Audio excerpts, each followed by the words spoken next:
A parable about a dream. A man who has not reached died and went to heaven. In paradise he met God. God welcomed him with a smile, but the man reproached him.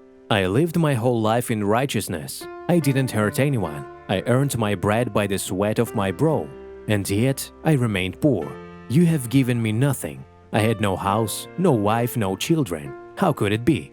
God reached out his hand and led him into the depths of paradise. Look, he said, you see that beautiful house over there? That's your house. Do you see that beautiful woman standing by the house? That's your wife, nice and hard-working. Do you see the children playing by the woman? Those are your children. Do you know why you didn't have all that? Why? The righteous man asked painfully. Because, God answered. Because you didn't even dream of it. A villa for $1. A tramp woke up under a palm tree in front of a beautiful villa by the sea. He saw a sign above his head. I'll sell you a 3-story villa with a garden and swimming pool for only $1.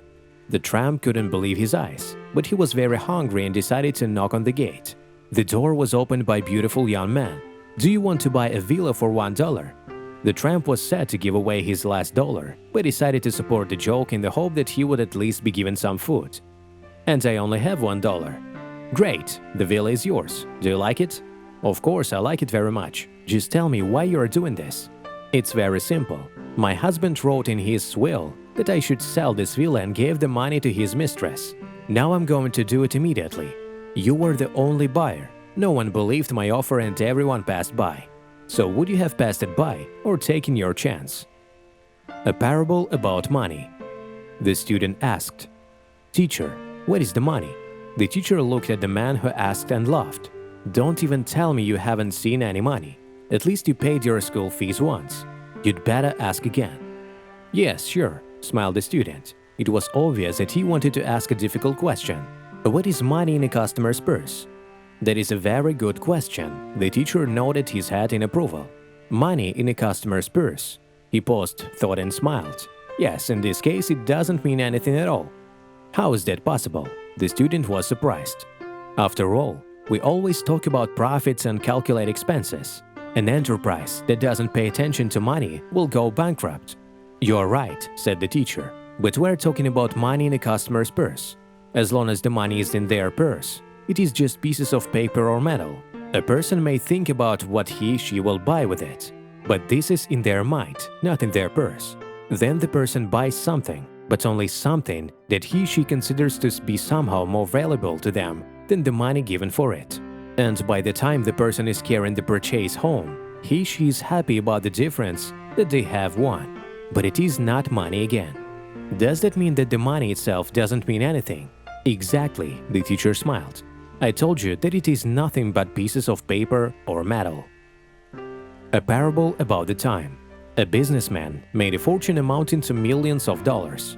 He decided that he would finally take a year off from work and live in the luxury he could afford.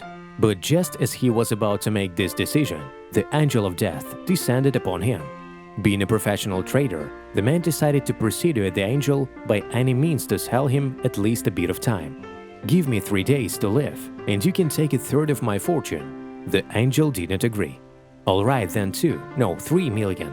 Give me just 1 day, so that I can enjoy the beauty of the land and visit my family, who I haven't seen for a long time because of my never-ending workload. But the angel was adamant. Then the man started begging for at least a few minutes to write a farewell note to his son. This wish was granted. Value your time, he wrote. For all my millions of dollars, I couldn't buy a single hour. Stone or money. Once there was a stingy man who walled up a large sum of money in his cellar wall. Every day he came to guard his treasure so that no one could steal it.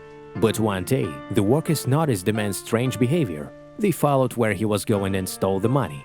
The man sank into despondency. All day long, he would sit by the cellar door and shed tears. A wise old man was passing by. When he found out what had happened, he gave a stone to the poor man and said, Here is a stone for you. Keep it in the wall and take it easy. It will be the same for you as the treasure. Since you didn't spend your money anyway, there is no difference for you between money and a stone.